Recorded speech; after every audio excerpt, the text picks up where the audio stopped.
The alert came during what should have been a routine diplomatic session.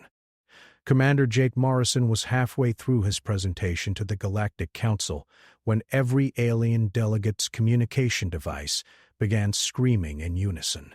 The sound was unlike anything he had heard before, a cascading series of tones that seemed to convey pure terror across a dozen different species. The Vraxian ambassador, a towering insectoid creature who had been cordial moments before, stumbled backwards so violently that its chair shattered. The Kelthian representative's skin shifted through colors Jake had never seen in their previous meetings, colors that their translator identified as expressing existential dread. Within seconds, the entire chamber erupted into chaos. Jake's hand moved instinctively to his sidearm, though he had no idea what threat had materialized. His security detail, consisting of Lieutenant Amy Cooper and Sergeant Kevin Walsh, moved to flank him immediately. The three humans stood in a defensive triangle, while alien delegates fled the chamber in a stampede that left the ornate floor cracked and smoking. The Galactic Council's central AI, which had been silent for the entire 6 months of Earth's candidacy for membership, suddenly activated. Its voice boomed through the chamber in flawless English, something it had never bothered with before. Human delegation, you will remain exactly where you are. Do not move. Do not touch anything. Do not transmit any signals. Amy's weapon was already drawn. Commander, we need to evacuate now. Belay that, Jake said, though every instinct screamed at him to run. Something was wrong, deeply wrong, but running blind would only make it worse. He raised his voice to address the AI. What's happening? Why did everyone flee? The AI's response came after a pause that felt like an eternity. A routine data verification protocol has identified a critical discrepancy in your planet's registration files. The name Earth was provided by your delegation. However, the Galactic Archives have just completed a full linguistic and historical analysis of your planet's designation across all known databases, including those from the precursor era. Jake felt his blood run cold, though he didn't know why. And your planet's true name, as recorded in languages predating current galactic civilization by over 4 million years, has been confirmed. The translation is precise. Your world is designated as the Cradle of Storms. The words meant nothing to Jake, but Kevin's face had gone pale. The sergeant had been a xenoarchaeology student before joining the military. Sir, the Cradle of Storms is a myth. It's the galactic equivalent of Atlantis or El Dorado. Every species has legends about it. The AI continued, its tone now carrying something that sounded disturbingly like fear. The Cradle of Storms is not a myth, Sergeant Walsh. It is the most carefully suppressed piece of information in galactic history. 3 million years ago, before the current galactic civilization arose, there was another. The precursors ruled 200,000 worlds. Their technology made current galactic society look primitive. Their military could shatter planets with a thought. Amy interrupted. What does this have to do with Earth? The precursors encountered a species on the Cradle of Storms, a species that had not yet achieved spaceflight. A species the precursors decided to eliminate, as they had eliminated hundreds of other primitive civilizations. The precursors sent their most powerful war fleet to the Cradle of Storms, 50,000 warships, each capable of destroying a solar system. Jake's mouth went dry. What happened? Not a single ship returned. The precursors sent investigation teams. None returned. They sent automated probes. The probes transmitted images of the Cradle of Storms covered in the wreckage of the war fleet and of the primitive species that had somehow survived, seemingly unchanged and unaware of what they had accomplished. Then the probes stopped transmitting. The chamber's emergency lighting cast strange shadows as the AI continued. The precursor sent one final expedition. The largest military force ever assembled in galactic history. 3 million warships and support vessels. The entire precursor civilization committed to eliminating the Cradle of Storms. That expedition departed 4 million years ago. Kevin's voice was barely a whisper. They never came back. Correct. The precursor civilization collapsed within a century. Their surviving records, which took current galactic society 2 million years to partially decrypt, contained a single repeated warning. The cradle of storms must never be disturbed. The species there must never leave their world. If they do, if they spread beyond their planet, the galaxy will burn. Jake felt the weight of millions of years of history pressing down on him. We're that species. Yes, Commander Morrison. And 6 months ago, when your ship arrived at the galactic border, when you requested admission to the Galactic Council, you triggered every automated warning system left by the precursors. Systems designed to survive the collapse of civilizations. Every government in the galaxy is now receiving the same data we are. Every species that knows the legends, which is all of them, now knows those legends are real. They know humans are the Storm People. Amy's weapon remained steady, but her voice shook. What do they think we're going to do? Based on precursor records, they believe you will do what your species apparently did 4 million years ago. They believe you will kill everything that isn't human. The precursors noted that the Storm People showed no mercy, employed no conventional weapons, and seemed to treat warfare as a form of recreation. The records describe your ancestors hunting precursor ships through space, like predators toying with prey. Jake stared at the empty chamber, at the scattered debris of alien panic. That's insane. We're not monsters. We came here for peace, for cooperation. The galaxy does not believe that, Commander. The emergency session currently convening involves every major government. They are discussing a single question: whether to attempt to quarantine your solar system, or whether to launch a preemptive strike before humanity can spread further. The three humans stood in silence, processing the impossible situation. Finally, Jake spoke. How long do we have? The fleets are already mobilizing. You have 72 hours before the first wave arrives at Earth. Part 2 begins now. Jake Morrison's mind raced through tactical scenarios, each more hopeless than the last. 3 days. Earth had 3 days before the combined military might of hundreds of alien civilizations arrived to either imprison humanity forever or exterminate them entirely. The irony was almost funny. Humanity had spent 50 years preparing for first contact, dreaming of joining a galactic community, only to discover that community had spent millions of years trying to forget Earth existed. We need to contact Earth immediately, Amy said, her tactical mind already working through the problem.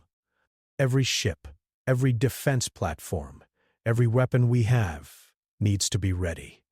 Kevin shook his head. Ready for what? We've got maybe 200 military vessels total. The AI just said hundreds of civilizations are mobilizing. We could be facing millions of ships. Then we make them pay for every inch, Amy replied coldly. Jake held up his hand for silence. Something about the AI's story didn't add up. Wait, if humans, or our ancestors or whatever, were such terrifying warriors that they destroyed the precursor civilization, why don't we remember any of it? Why are there no records, no legends, no evidence of this war? The AI was quiet for a moment. That question has troubled galactic historians for millennia. The leading theory is that the Storm People deliberately erased all memory of the conflict from their own civilization. Some believe it was shame. Others suggest it was a form of psychological warfare, making their species appear innocent and harmless when they eventually return to the stars. Or maybe, Jake said slowly, it never happened the way the precursors recorded it. Maybe they got it wrong. Before the AI could respond, Jake's communicator crackled to life. The voice that came through was distorted by distance and interference, but unmistakably human. Morrison, this is Admiral Lisa Hayes broadcasting from Earth Defense Command. We've received your situation report through the quantum relay. The President has ordered an immediate military alert. But we've also received something else. Something you need to know about right now. Jake activated his communicator. Go ahead, Admiral. 3 hours ago, a ship appeared in orbit around Earth. Not one of ours. The design doesn't match anything in the galactic database. It's ancient, Jake. The thing is 4 million years old if our dating is accurate. It's been broadcasting a message on repeat. The translation just came through. Jake's blood ran cold. What does it say? It says, "Children of Earth, the test is complete. You have passed. Forgive us for what we did to you. Forgive us for what we had to take away. The seal is broken. Remember who you were. Remember what you are. The galaxy will fear you, and they should. But you are not what they believe. You are so much worse. You are so much better. You are the Guardians. You always were." The AI's voice cut through the chamber with unprecedented urgency. "That's impossible. That ship was destroyed. All precursor vessels in your solar system were accounted for and destroyed." Admiral Hayes continued, her voice tight with tension. "The ship is opening, Jake. Something's coming out. Multiple somethings. They're humanoid, but they're not quite human. They're asking to speak with our military command. They're asking for you specifically." Jake looked at Amy and Kevin. Both were pale but ready. "Patch them through." The voice that came through the communicator was human, or close enough to human that the difference was terrifying. It spoke English with an accent that belonged to no country, no region, no time period Jake could identify. "Commander Morrison, my name is Marcus of the First Guard. I am, by your current understanding, approximately 4 million years old. I am also, genetically speaking, your distant ancestor. I need you to listen very carefully to what I'm about to tell you, because the galaxy is about to learn the truth, and it's going to be worse than they imagined." Jake found his voice. What truth? The precursors didn't find Earth by accident. They were led here, deliberately, by beings that make the precursors look like children playing with toys.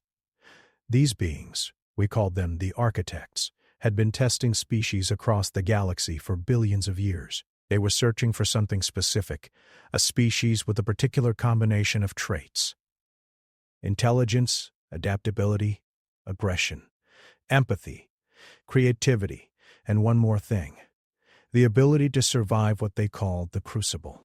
Kevin spoke up, his archaeological training making connections. The Crucible. That term appears in dozens of extinct languages. It always refers to a trial by fire, a transformation through suffering. "Correct," Marcus replied. The architects found hundreds of promising species. They elevated each one, gave them technology, watched them grow. And then they sent the precursors to test them. Species after species failed. They either died fighting or surrendered and were enslaved. But humans were different. We were the only species that did neither. Amy's tactical mind seized on the key point. "What did we do?" "We won. Not by fighting. Not initially. The first precursor fleet that arrived at Earth 4 million years ago did exactly what the legends say. They demanded our surrender. Our ancestors, who were just beginning to understand fire and basic tools, looked at these star gods and laughed. Not from ignorance, from recognition." Jake felt a chill run down his spine. Recognition of what? Recognition that the precursors were afraid. Our ancestors, primitive by every technological measure, saw through the facade immediately. They saw that the precursors were running from something, conquering out of fear rather than strength. And humans have never respected fear disguised as power. The AI interjected, its voice carrying a note of hysteria. "This is speculation. The records clearly show the precursors were the dominant force in the galaxy." Marcus laughed, a sound that carried 4 million years of dark humor. "The records show what the precursors wanted to show. The truth is that when they attacked Earth, when they tried to exterminate our species, something happened. Something the architects had spent billions of years trying to create. Humans activated." "Activated?" Jake repeated. Every human on Earth suddenly knew things they shouldn't know. How to build weapons that violated physics. How to move through space without ships. how to turn the precursor's own technology against them. It wasn't evolution. It wasn't learning. It was like flipping a switch. One moment humans were primitive. The next, they were the most dangerous species the galaxy had ever seen. Admiral Hayes's voice carried a tremor. "Marcus, our scientists are detecting something. Energy readings across every human on Earth are spiking. Brain activity is increasing exponentially. It's like you said, something switching on." Marcus's response was grim. The proximity of the Galactic Fleet is triggering the defense protocol, the same one that activated 4 million years ago. The architects built it into human DNA. When threatened with extinction, when faced with overwhelming force, humans transform. Not physically, mentally. You become what you need to be to survive. Jake felt it then. A pressure in his mind, like a door that had been locked his entire life, suddenly beginning to open. Images flooded his consciousness. Visions of vast conflicts, of ships moving through dimensions that shouldn't exist, of humans wielding power that made nuclear weapons look like campfires, and underneath it all, a cold, terrible understanding. The precursors hadn't been wrong to fear humanity. They just hadn't feared humanity enough. "What happened to the precursors?" Jake asked, though part of him already knew the answer. After the first fleet disappeared, they sent more. Each fleet larger, each one more desperate. And humans, newly awakened, hunted every single one. Not from hatred, from curiosity. Our ancestors wanted to understand these beings who had threatened them. They studied precursor biology, technology, psychology. They learned everything. And then, when the final precursor fleet arrived, 3 million warships strong, our ancestors gave them a choice. What choice? Leave the galaxy and never return, or die? The precursors chose to leave. They fled beyond the galactic rim, into the void between galaxies. And humans, having proven their point, chose to forget. The architects appeared one final time. They told our ancestors that the test was complete. Humanity had proven itself capable of ultimate violence and ultimate mercy. They were worthy of the role the architects had designed them for. Amy's voice was sharp. "What role?" "Guardians of the Galaxy." The architects were dying, their civilization ending. They needed a species capable of protecting the galaxy from threats both internal and external. A species that could be absolutely ruthless when necessary, and absolutely compassionate when possible. A species that wouldn't conquer, but would prevent others from conquering. They chose humans. Kevin's archaeological training provided context. The sealing. You mentioned a seal. They locked away our memories, our abilities. Why? Because the architects made a mistake. Activated humans were too effective, too dangerous. We needed time to develop naturally, to build a civilization based on cooperation and empathy rather than just survival. So they sealed away our combat capabilities, left us to grow on Earth in isolation. They left me and a few others behind in stasis, to watch, to wait, to trigger the unsealing when the time was right. Jake felt the pressure in his mind growing stronger. All around Earth, he somehow knew 6 billion humans were experiencing the same thing. Knowledge flooding back, abilities reawakening. The human species was remembering 4 million years of buried history in the span of hours. "The Galactic Fleet," Jake said. "They're coming to destroy us before we can become what we were." "Yes," Marcus confirmed, "and they're making the same mistake the precursors made. They think overwhelming force will work. They think if they hit Earth hard enough fast enough, they can win." They're wrong. Admiral Hayes's voice carried a new edge, something cold and ancient. "Jake, the Joint Chiefs are reporting the same thing you're probably feeling. We're changing. Remembering. Command wants to know if we should prepare a defensive perimeter, or if we should do what our ancestors did." Jake looked at Amy and Kevin. Both of them had the same distant look in their eyes. the same sense of doors opening in their minds. He knew what the Admiral was really asking. Should humanity cower and defend, or should they go on the offensive? Neither, Jake said firmly. We're not the precursors, and we're not going to repeat their mistakes. Marcus, can you broadcast to the incoming fleet? I can reach every ship in the galaxy simultaneously if needed. Do it. Tell them we need to talk. Tell them that humans remember now, and we remember something they don't know.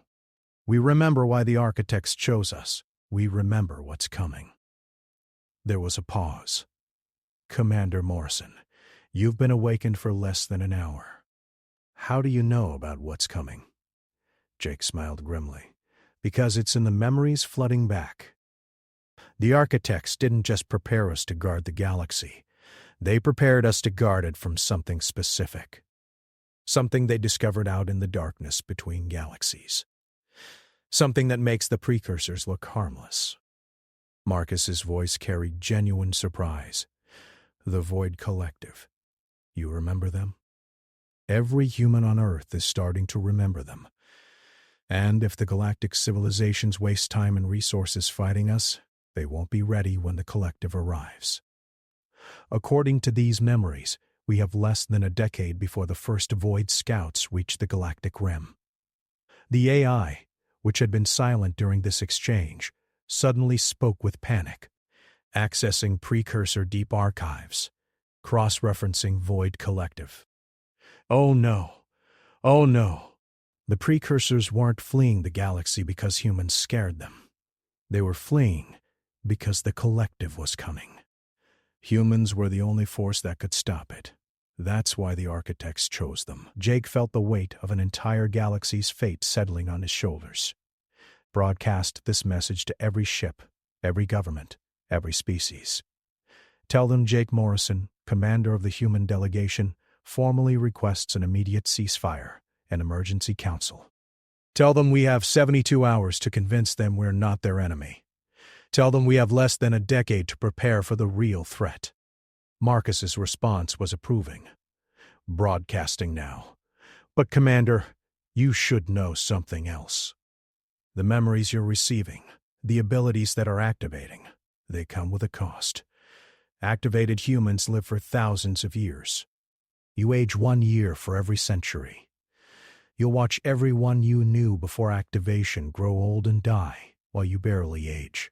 You'll have millennia to regret every decision you make in the next few days. Jake looked at Amy and Kevin. Then we better make sure our decisions are worth living with. The galaxy was about to learn that humanity's return wasn't the disaster they feared. It was the only hope they had. Part 3 begins with the broadcast. Marcus's transmission reached every corner of the galaxy simultaneously, a feat that should have been impossible with current technology. But as Jake was rapidly learning, current galactic technology was primitive compared to what activated humans could accomplish. The message was simple, direct, and utterly terrifying for every species that heard it. Within 6 hours, responses flooded back. Most were variations of the same theme. Prove it. Prove that the Void Collective exists. Prove that humans aren't the threat. Prove that trusting a species that destroyed the precursors won't result in extinction. The Galactic Council, or what remained of it after the initial panic, demanded Jake return for an emergency session. This time, they promised there would be no running. The journey back to the council chambers took 3 hours. Jake used that time to process the flood of memories and knowledge still pouring into his consciousness. Amy and Kevin were experiencing the same thing, though they each seemed to be receiving different specializations. Kevin's archaeological background was combining with ancient combat strategies, making him a tactical genius that spanned millions of years of warfare. Amy was developing an intuitive understanding of alien psychology and biology that would make her an unprecedented diplomat or an absolutely terrifying interrogator. When they arrived at the council chambers, the scene was drastically different from their panicked departure. The room was packed with representatives from over 100 species, but now they were armed. Every delegate had guards.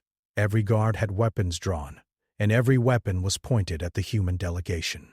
The Vraxian ambassador, who had fled so dramatically hours before, now stood at the center podium. Its translator rendered its clicking speech into cold, precise English. Commander Morrison, you will submit to a full biological and technological scan. You will provide access to all data regarding your planet's history. You will surrender any weapons or defensive systems. Then and only then will we consider listening to your claims about this supposed Void Collective. Jake stood calmly, his hands visible and empty. Behind him, Amy and Kevin maintained similar non-threatening postures, but Jake could feel the power humming just beneath his skin, could sense the same in his companions. If this turned violent, every being in this room would die before they could fire a single shot. The knowledge of how to make that happen was simply there in his mind, as natural as breathing. No, Jake said simply. The chamber erupted in outrage. Weapons charged. Threats were shouted in a dozen languages, and the Vraxian ambassador's carapace flushed with rage patterns. But Jake continued speaking, his voice somehow cutting through the noise with unnatural clarity. We're not here to be your prisoners or your lab specimens. We're here because your ancestors made a choice 4 million years ago. They accepted a protection they didn't understand from beings they couldn't comprehend. The architects seeded humanity across Earth and locked away our abilities specifically to give the galaxy time to develop without our interference. They did this because they knew what was coming. They knew the Void Collective would eventually find this galaxy just as it has found and consumed hundreds of others. The Kelthian representative, its skin pattern showing skepticism, spoke up. You expect us to believe that an ancient benevolent race of architects created humanity as some kind of galactic protector? That's the most absurd creation myth I've ever heard. Kevin stepped forward, his voice carrying the weight of scholarly authority mixed with something far older. It's not a myth. Your own archaeological records support it. You just never made the connections. Every species in this galaxy has legends about the time before the precursors, about ruins that don't match any known civilization, about technology that predates everything. You called it the Ghost Age. Those were architect installations, abandoned when they left to face the Void Collective in another galaxy. Prove it, the Vraxian demanded.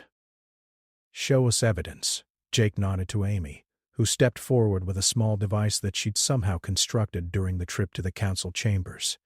The memories flowing through them included not just combat knowledge but also technology, far beyond current galactic standards. She placed the device on the floor, and it projected a hologram that filled the chamber.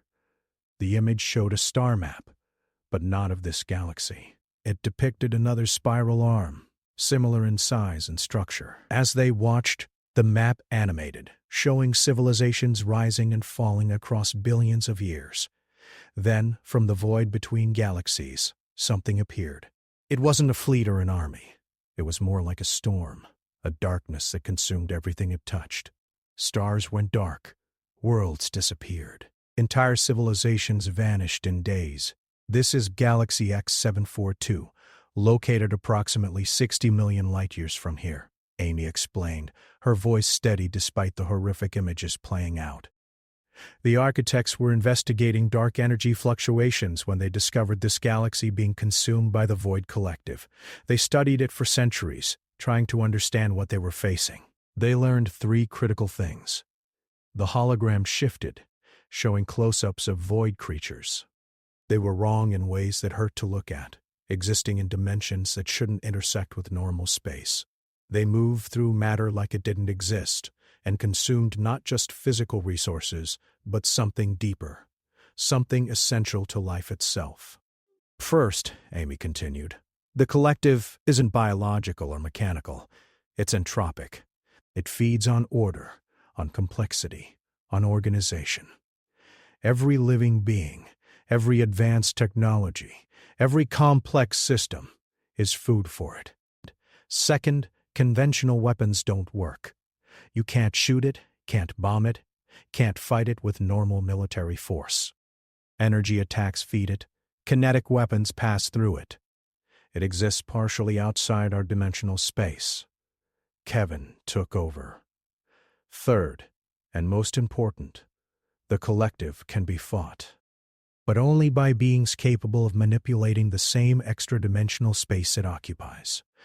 The architects spent 10,000 years trying to develop that capability. They failed.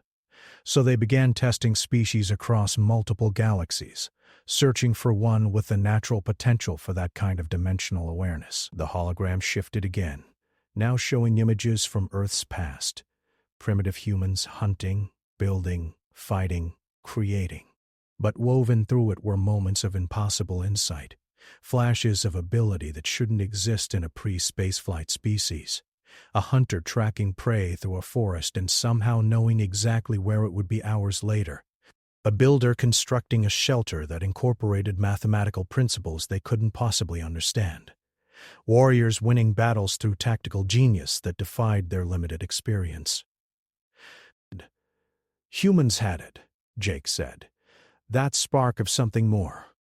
So the architects took us, isolated us on Earth, and began the most ambitious project in galactic history. They genetically engineered humanity over hundreds of thousands of years, slowly developing our latent abilities while keeping us primitive enough that we wouldn't destroy ourselves. Then they staged the precursor invasion as the final test. The Vraxian ambassador's posture shifted from aggression to uncertainty. The precursors were test subjects? Unwitting ones. Marcus's voice came through the chamber's speakers. The ancient guardian had remained in orbit around Earth, but his ability to transmit across impossible distances was becoming increasingly apparent. The precursors were the most aggressive militaristic civilization in the galaxy at that time. If humanity could face extinction from them and still choose mercy, still choose to spare their enemies rather than annihilate them, then we were ready. We passed that test, and the architects sealed away our combat abilities because we wouldn't need them for another 4 million years. A new voice joined the conversation, one that made every being in the chamber freeze. It came from nowhere and everywhere simultaneously, a harmonic that transcended language. The hologram flickered and reformed, showing a being of pure light that hurt to perceive directly. Greetings, children of the galaxy. I am Architect Designation 7. I am the last of my kind. My siblings died holding the Void Collective at the borders of Galaxy X742. They bought you 4 million years. That time is almost expired. The chamber descended into absolute silence. Even the most skeptical delegates seemed unable to process what they were witnessing. An architect, a being from the myths and legends that every species knew, was addressing them directly. Humanity has been activated ahead of schedule due to your aggressive response to their emergence, the architect continued. This is unfortunate but not catastrophic. Commander Morrison is correct. The Void Collective scouts will reach your galactic rim in 9.3 years. The main force will arrive within a century. You have that long to prepare, to unite, to become what you must be to survive. The Kelthian representative found its voice. Why should we trust humanity? Why should we believe they won't turn on us the moment the collective is defeated? The architect's form pulsed with something that might have been amusement. Because that is the nature of humanity's activation. They cannot harm those they have chosen to protect. It is built into the genetic modifications we made. An activated human physiologically cannot attack or harm a being they have designated as under their protection unless that being attacks first. 4 million years ago, humanity chose to protect this galaxy. That choice is permanent and binding. Jake felt the truth of those words resonating through his entire being.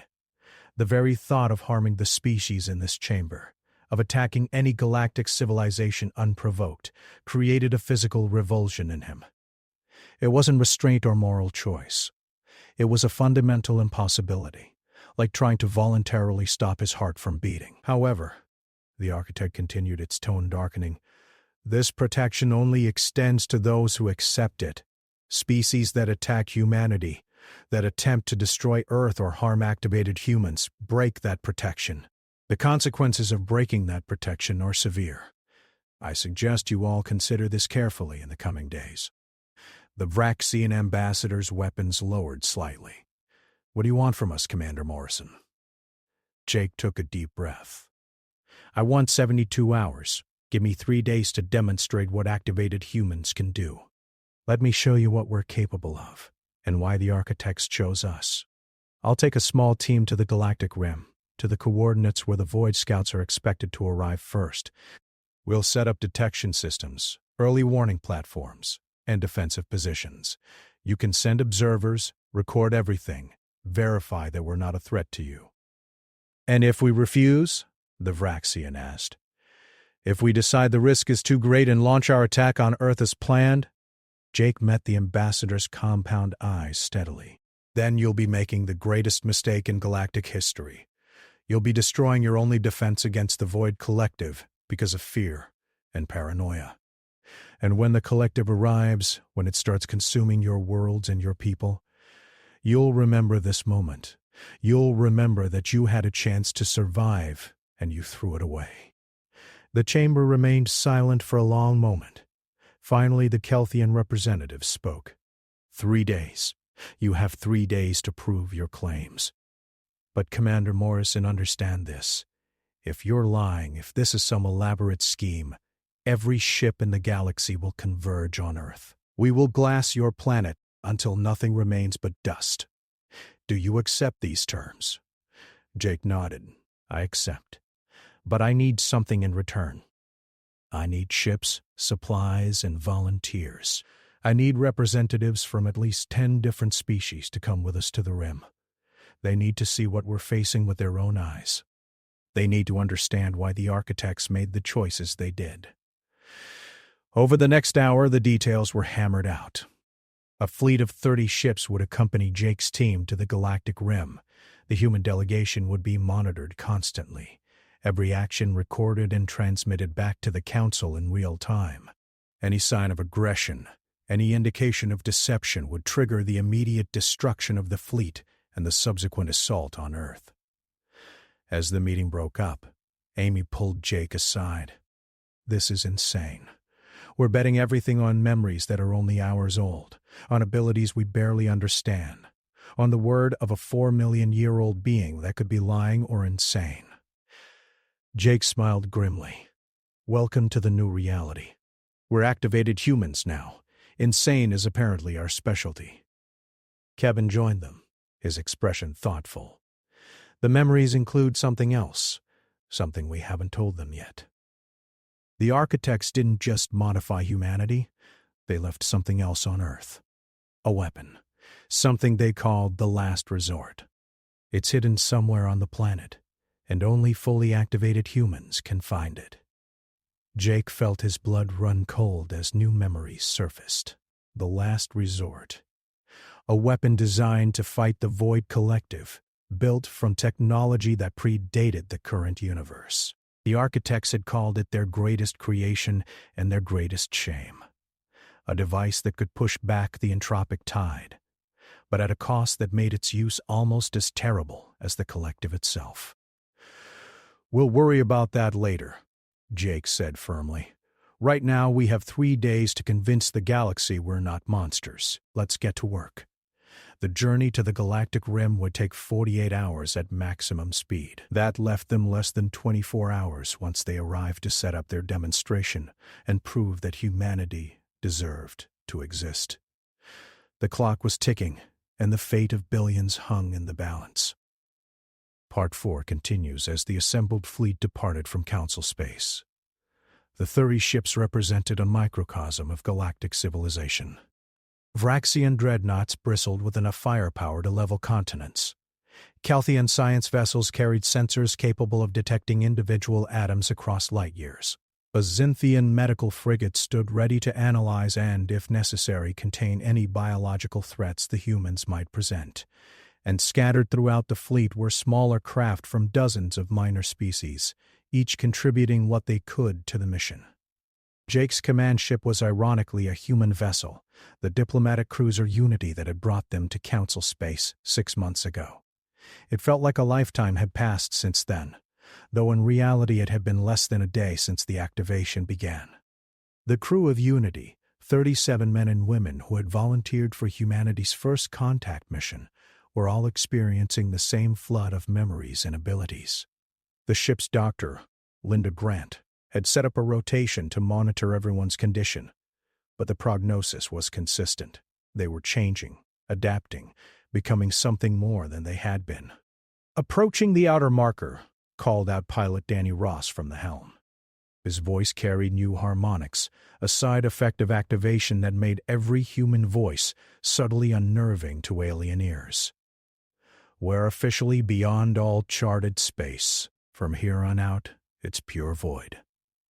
Amy stood at the tactical station, her fingers dancing across controls with impossible precision. Deploying sensor buoys. "I'm picking up gravitational anomalies consistent with the architect warnings. Something's definitely out here, just beyond normal detection range." Kevin worked alongside her, his station displaying archaeological data mixed with real-time sensor feeds.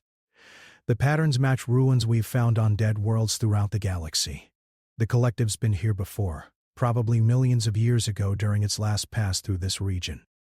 These outer systems show signs of advanced civilization, but everything's been drained. Not destroyed. Drained. The Vraxian observer assigned to Unity, a warrior named Krovik, moved closer to examine the data. Its translator rendered its clicking speech with obvious skepticism. Drained of what? Resources?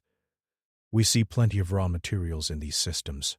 Not physical resources," Kevin explained, highlighting specific readings. "Energy patterns, life signatures. Even the background radiation is wrong. It's like something reached in and removed all the complexity, all the organization, leaving just chaos behind. That's what the Void Collective does. It doesn't consume matter. It consumes order itself." Another observer, a Kelthian named Thren, whose skin pattern showed academic interest, studied the data carefully. "This is consistent with entropy manipulation theory, highly theoretical, considered impossible by most physicists. If something could accelerate entropy in a localized area, could force complex systems to decay into simpler ones, the effects would look exactly like this." Jake watched the sensor displays with growing concern. The memories flooding his mind included encounters with Void Scouts, but those memories were from the architects, not from direct human experience. Humanity had been sealed away before the collective became an immediate threat. They were about to face something their species had never actually fought before, armed with only borrowed knowledge and untested abilities. "Contact," Amy suddenly announced. Multiple signatures appearing at the edge of sensor range. They're not using conventional propulsion. They're just there, like they stepped out of nowhere. The main view screen adjusted to show the anomalies. At first, they looked like sensor ghosts, glitches in the display. But as the computer enhanced the images, shapes became visible. They were ships, if that word could even apply. They existed in wrong angles, their hulls reflecting light that hadn't reached them yet, and casting shadows in directions that made no geometric sense. "Void Scouts," Marcus's voice came through the comm system. He had insisted on joining the mission, traveling in a small ship that looked ancient but moved with unsettling ease. 5 of them, small by collective standards, each about the size of a frigate. They're probing the galactic rim, testing defenses, gathering intelligence for the main force. Krovik's combat instincts took over. We should attack immediately. Overwhelming force before they can report back. "That won't work," Jake said, surprised by the certainty in his voice. "The scouts aren't really here. What we're seeing is a projection, a probability shadow. They're observing from dimensional space slightly offset from ours. Conventional weapons will pass right through them." "Then how do we fight them?" Thren asked, its skin pattern showing genuine fear now. Jake looked at Amy and Kevin. "We show them what activated humans can do." "Amy, can you feel them? The dimensional distortion they're creating?" Amy's eyes unfocused slightly, and Jake recognized the expression. She was perceiving something beyond normal senses, seeing with abilities that had been locked away for 4 million years. Yes, they're spread across multiple probability states, existing in several potential realities simultaneously. It's how they gather information without being detected or attacked. "Can you reach them?" Jake asked. Amy's hands moved across her console, but Jake realized she wasn't actually using the controls. The ship's systems were responding to her directly, through some kind of technological interface that activated humans could apparently achieve. "I can force them into a single probability state, collapse their quantum superposition, but it'll take all three of us working together." Kevin nodded, already understanding the plan. "I'll handle the targeting calculations. The mathematics are insane, multidimensional variables that change in real time, but I can track them." Jake felt his own abilities rising to the surface, a sense of knowing how to manipulate forces that conventional physics said were immutable. "I'll provide the power. Link up. Let's show them what we can do." What happened next would be analyzed by galactic scientists for years. The three activated humans somehow synchronized their abilities, creating a field effect that rippled outward from unity. Space itself seemed to shudder, and the probability shadows of the Void Scouts suddenly became solid, real, vulnerable. "They're locked into our dimensional state," Amy reported, "but only for about 30 seconds before they can shift away again." "Plenty of time," Jake said. He reached out, not with his hands but with something else, some ability that had no name in any current language. The Void Scouts, now vulnerable, tried to flee. But Jake had already defined the probability space around them. They couldn't escape. They couldn't shift. They could only die. Energy lanced out from Unity, but it wasn't weapons fire. It was reality itself, reshaped and directed by Jake's will. The Void Scouts dissolved, not destroyed but converted, their entropic nature reversed and returned to normal dimensional space. In seconds, 5 threats to galactic civilization simply ceased to exist. The bridge was silent. Every observer stared at the tactical display, at the empty space where the scouts had been. Finally, Krovik spoke, its translator rendering what sounded like awe. "That's impossible. You didn't use weapons. You didn't even fire our systems. You just made them disappear. We forced them to exist fully in our reality, then used their own entropic nature against them," Kevin explained. "The Void Collective is entropy given purpose and direction. When you strip away that direction, force it to exist as normal matter and energy in normal space, it can't maintain cohesion. It falls apart. Thren's skin patterns cycled through colors none of them had seen before. You're telling me that activated humans can manipulate reality itself? That you can reach out and change the fundamental nature of space and time?" "Not exactly," Amy said carefully. "We can't change the laws of physics, but we can navigate the space between them, operate in the gaps and uncertainties that quantum mechanics allows. The architects spent millions of years developing this ability in humanity. It's the only thing that can fight the collective effectively." Marcus's ship moved closer to Unity, and his voice carried approval. "Well done. You've just demonstrated what took our ancestors months to figure out during the precursor crisis. But understand this. What you just did will echo across dimensional space. The collective now knows that activated humans are present in this galaxy. They know they've been discovered. The timeline just accelerated." Jake felt the weight of those words. "How much time do we have?" "Originally 9.3 years until the scouts reached the rim. Now, my estimates suggest 18 months before a significant void force arrives. They'll want to eliminate the threat before you can fully activate humanity's potential and deploy across the galaxy. The Vraxian observer processed this information. 18 months. That's not enough time to prepare adequate defenses." "No," Jake agreed. "It's not enough time for you to prepare. But it might be enough time for us.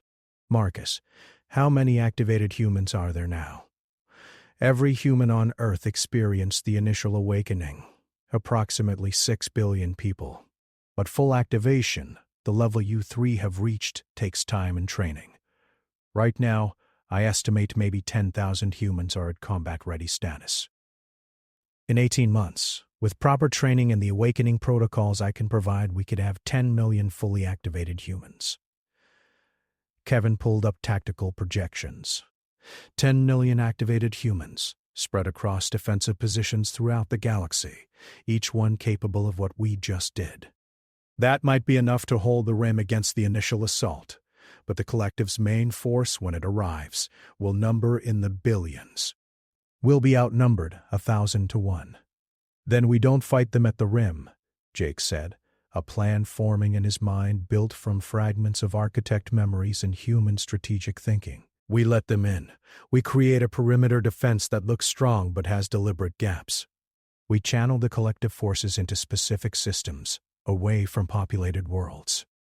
And then we hit them with everything we have, all 10 million activated humans, focusing on single points, collapsing their probability states sector by sector. Amy saw where he was going, a fighting retreat that's actually a trap. We trade space for time, pull them deeper into the galaxy while we eliminate their forces piece by piece. The collective is entropy. It's chaos. It doesn't think strategically. It just spreads. We can use that against them. Krovik's posture shifted to something that might have been respect. That's a sound tactical approach, but it requires the cooperation of every spacefaring species in the galaxy. It requires evacuating border worlds, creating massive military coordination across hundreds of governments, trusting humans to implement the strategy without betrayal. I know, Jake said. That's why we're going back to the Council immediately. We have the proof they demanded. We've demonstrated that humans can fight the Void Collective. Now we need to convince them to let us. The journey back to Council space took another 48 hours. During that time, Jake worked with Marcus to develop a comprehensive defense plan. They identified key strategic systems that could serve as choke points. They calculated how many activated humans would be needed at each location. They even began designing training protocols to help newly activated humans develop their abilities quickly. But the more Jake learned about what was coming, the more a troubling question nagged at him. Finally, he confronted Marcus directly. The last resort, Jake said. The weapon the architects left on Earth. You know what it is, don't you? Marcus was silent for a long moment. Yes, I've known for 4 million years. I've hoped every day that humanity would never need to use it. What does it do? It's a reality bomb. A device that can rewrite the fundamental laws of physics in a localized area of space. The architects built it to push back the collective by making entropy itself operate differently, by creating a zone where the second law of thermodynamics runs in reverse. Order spontaneously increases. Chaos becomes complexity. The Void Collective can't exist in such an environment. Jake felt his blood run cold. That sounds perfect. Why is it a last resort? Because it doesn't stop. Once activated, the reality bomb continues expanding at the speed of light, converting everything it touches to this new physics regime. Stars burn backwards. Time flows in strange loops. Living beings experience existence in ways that biological evolution never prepared them for. The architects tested a prototype in an empty galaxy. 5 million years later, that galaxy is still a nightmare hellscape that no one can safely enter. So we save the galaxy from the Void Collective by making it uninhabitable anyway. Yes, that's why it's the last resort. If the collective breaks through our defenses, if they reach populated space, if the choice is between their entropy and our apocalypse, we can use the bomb. But it means accepting that this galaxy as we know it will end either way. Jake absorbed this grim information. Let's hope it doesn't come to that. Let's hope, Marcus agreed, but hope is a poor strategic asset. We should prepare for the worst. The fleet emerged from faster-than-light travel at the Council coordinates. The chamber was already filled to capacity, with hundreds of delegates waiting for their report. Jake stood before them, flanked by Amy and Kevin, with the alien observers ready to verify every claim. "We have your proof," Jake began. "We encountered Void Scouts at the Galactic Rim. We forced them into our dimensional state and eliminated them using abilities that only activated humans possess. We've also discovered that the timeline has accelerated. The collective now knows we're here. They're coming. 18 months until the first major assault.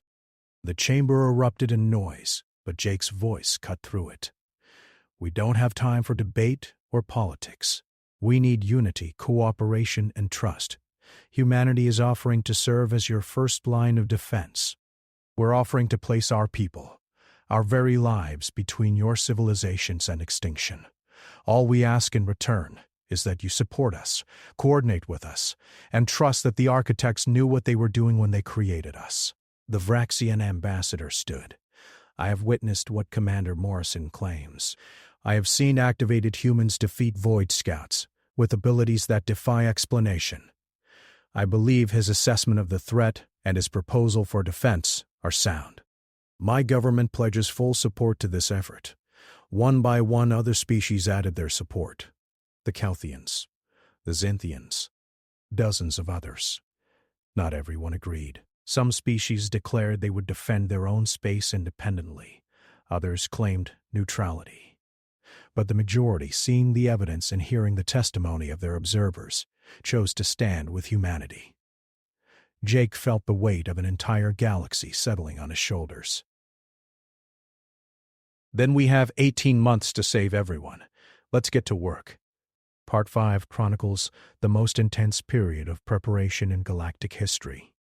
Jake divided his time between Earth, where millions of newly activated humans trained in abilities their species had been denied for 4 million years, and Council Space, where the unprecedented military coordination took shape. Every day brought new challenges, new crises, new reasons to doubt whether humanity was ready for the role the architects had designed them for. The training facilities on Earth were chaos given form. Humans who had been accountants, teachers, farmers, artists were suddenly discovering they could manipulate fundamental forces of the universe. Linda Grant, the ship's doctor-turned-training coordinator, reported a disturbing trend. About 1 in every 1,000 activated humans couldn't handle the change, their minds fragmented under the weight of ancient memories and cosmic abilities. They had to be carefully sedated and placed in specialized facilities, hopefully to recover once the immediate crisis passed. We're asking people to become weapons, Linda said during one of Jake's visits to the primary training center in Nevada. We're taking humans who just wanted to live normal lives and turning them into soldiers for a war against entropy itself. Some of them can't cope with that.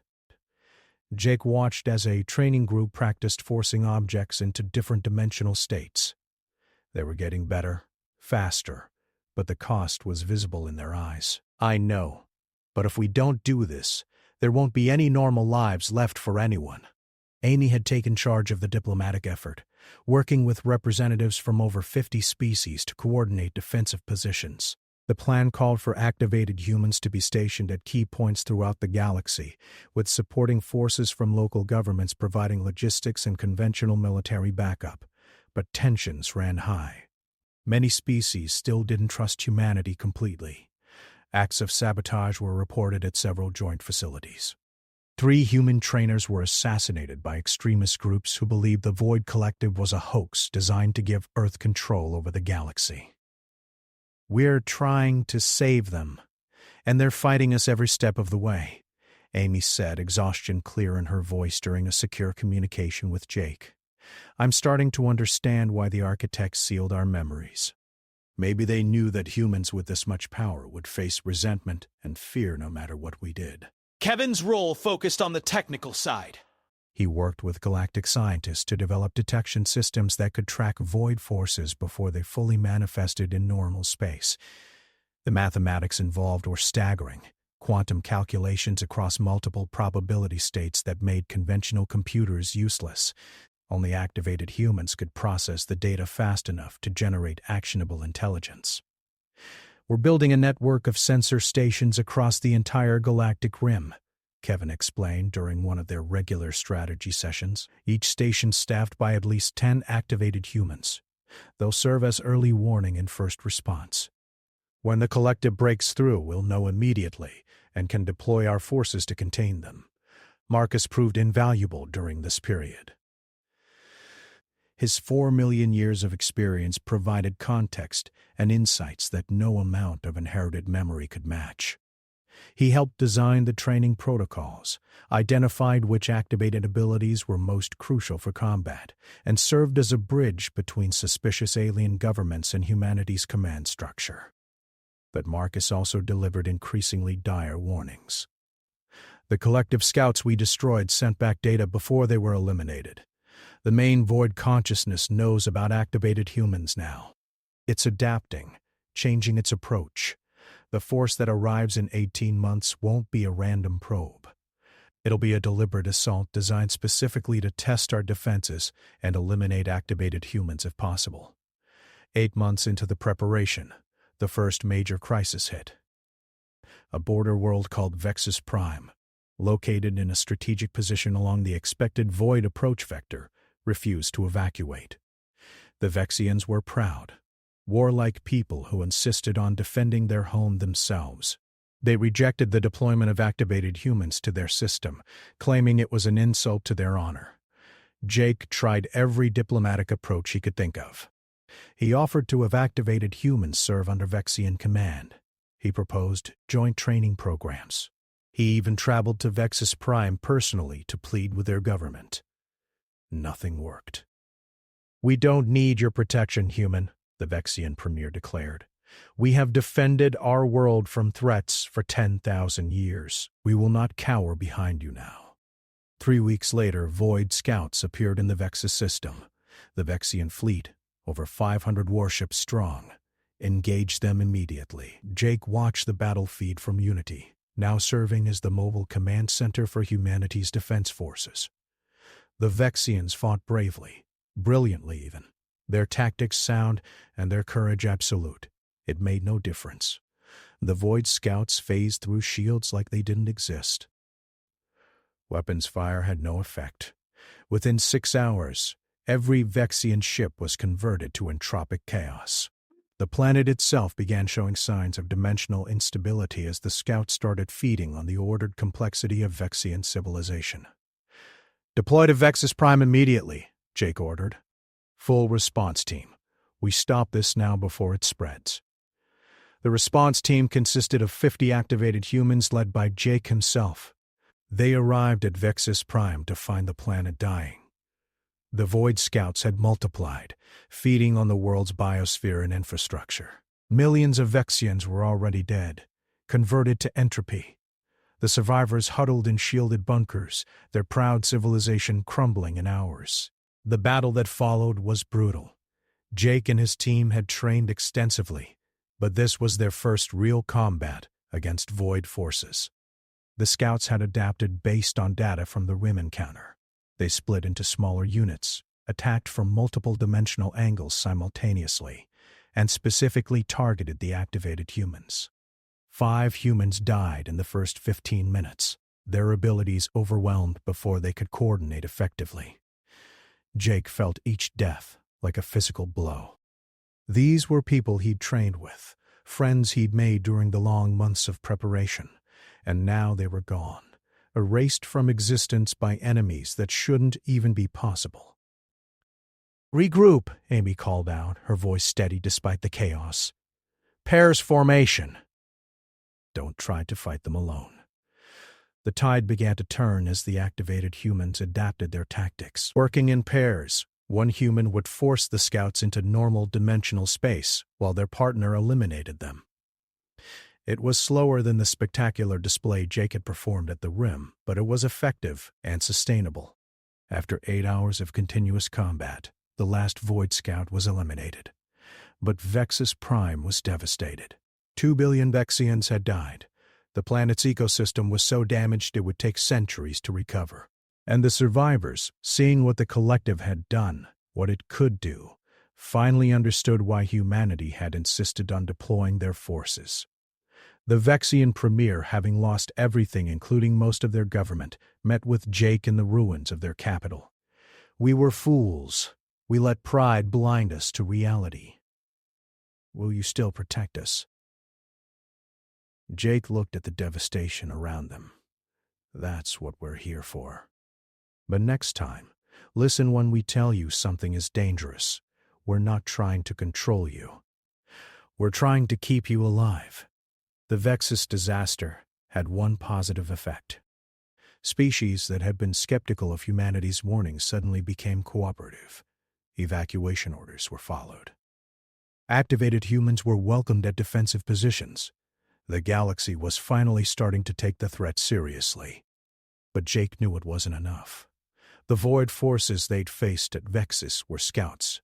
Advanced scouts, certainly, but still just scouts. The main assault would be orders of magnitude larger. And despite their best efforts, humanity had only managed to fully activate and train about 7 million people. 3 million short of their goal.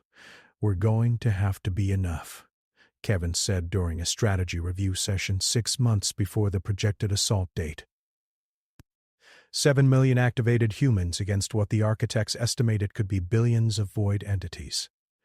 The mathematics aren't encouraging. Marcus brought a new complication to their attention. The last resort. I think it's time we retrieved it and held it in reserve. If the main assault breaks through our defenses, we'll need every option available. Jake had been avoiding thinking about the reality bomb, but Marcus was right. They needed contingency plans. Where is it? Antarctica. Buried under 3 miles of ice. The architects left detailed instructions for retrieval, but only fully activated humans can access the facility.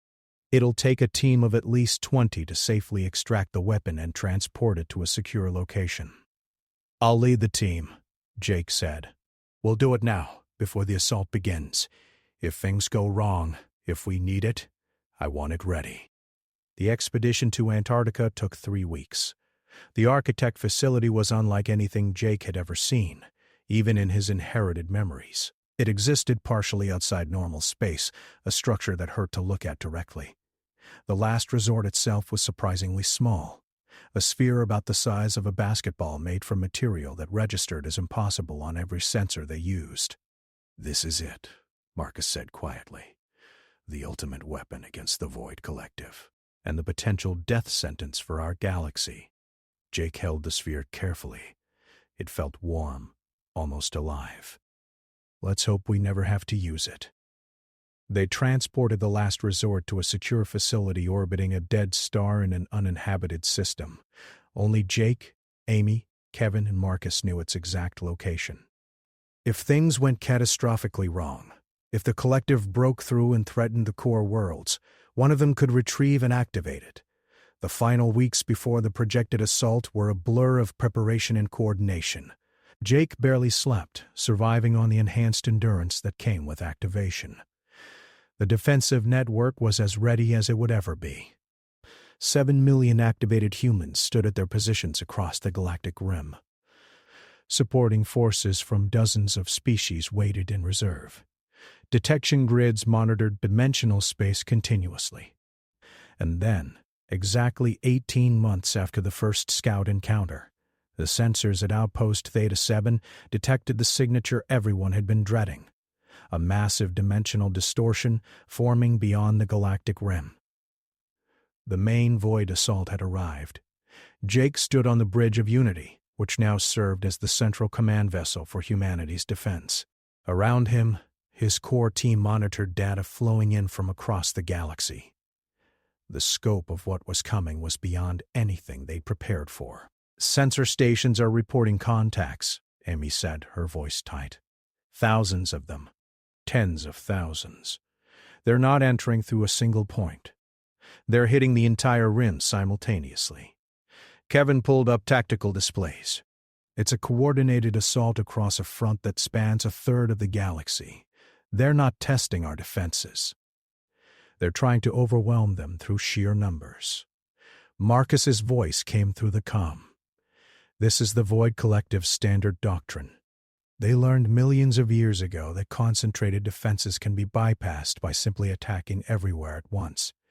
They'll sacrifice 90% of their forces to find the weak points in our line.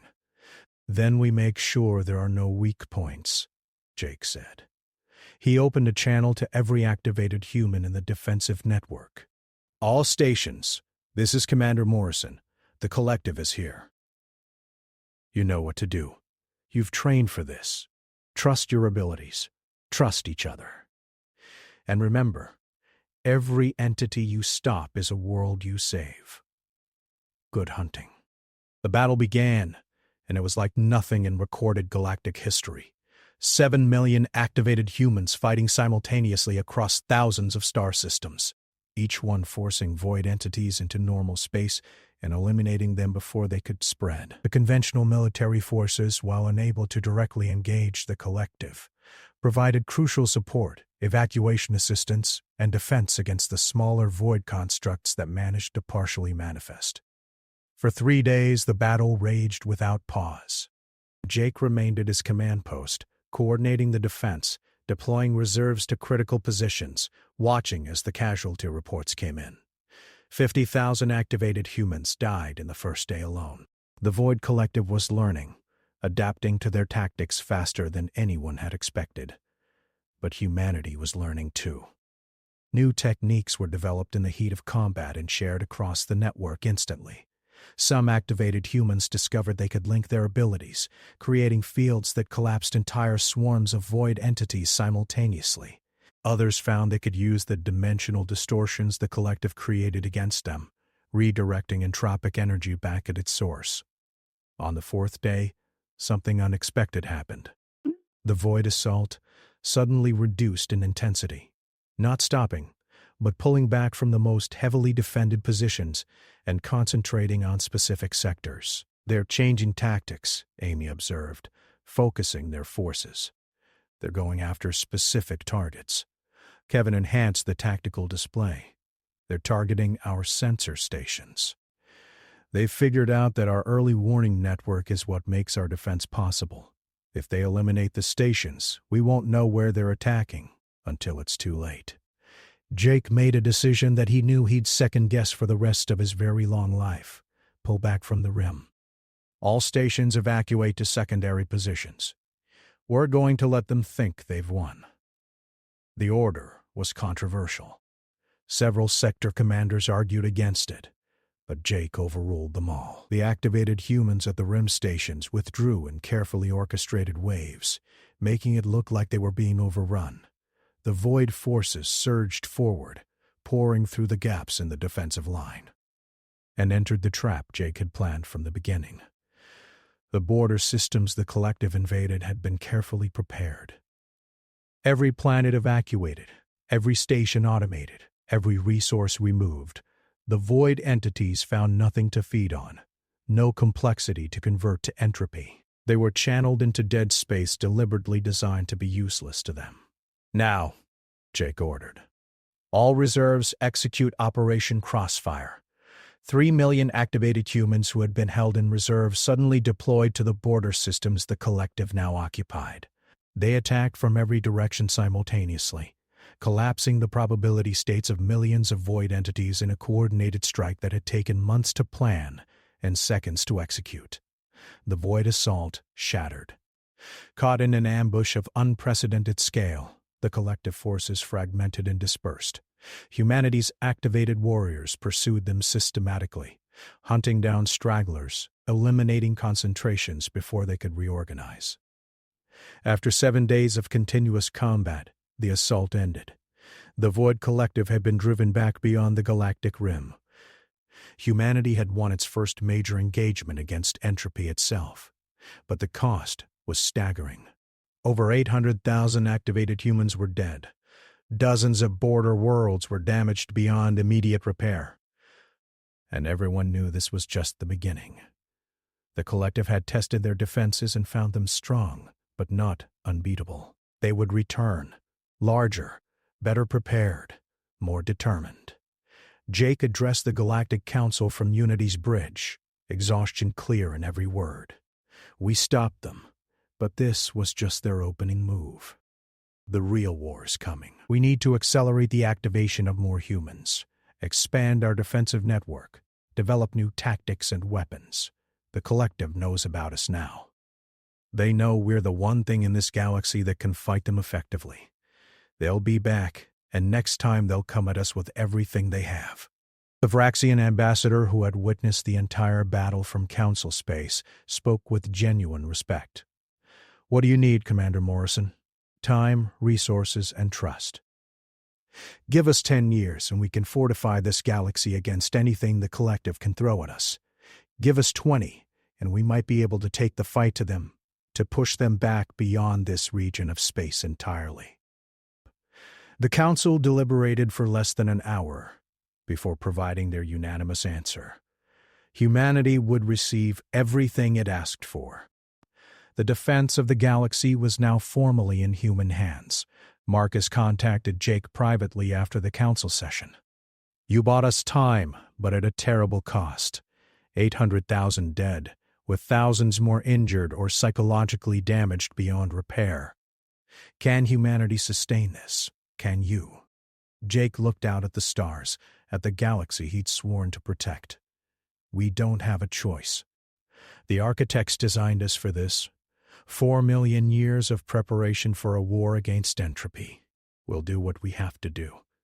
We'll become what we need to become. And if the cost becomes too high, if the choice comes down to using the last resort, then I'll make that choice when it comes. But not today. Today, we won. Today, we prove that humanity can face the darkness and hold the line. That's enough for now." The galaxy had learned Earth's real name, the cradle of storms, the home of humanity, the species created to guard against entropy itself. And while panic had spread initially, something else was spreading now: hope. The galaxy finally had defenders capable of facing the Void Collective. The war was far from over, but for the first time in millions of years, the outcome wasn't certain. Humanity had entered the galactic stage, and everything had changed forever.